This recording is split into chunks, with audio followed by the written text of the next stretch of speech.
গত বছরের ৮ August doctor Mohammad ইউনূসের নেতৃত্বে অন্তর্বর্তীকালীন সরকার গঠনের পর থেকেই চলছিল একের পর এক ষড়যন্ত্র। নানামুখী তৎপরতার মাধ্যমে নতুন সরকারকে ব্যর্থ করার সর্বাত্মক প্রচেষ্টা চালিয়েছিল পরাজিত শক্তি। সব ধরনের পরিকল্পনা ব্যর্থ হওয়ার পর নতুন করে সক্রিয় হয়ে উঠেছে কার্যত নিষিদ্ধ দল আওয়ামী লীগ। এবার তাদের টার্গেট বড় ধরনের হামলা চালিয়ে দেশকে অস্থিতিশীল করে তোলা।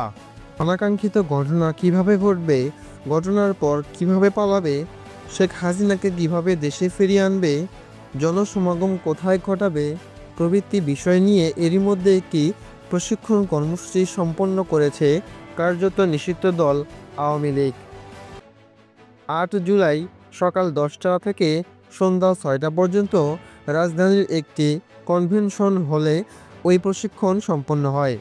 সেখানে অংশ নেন ৪০০ নেতাকর্মী।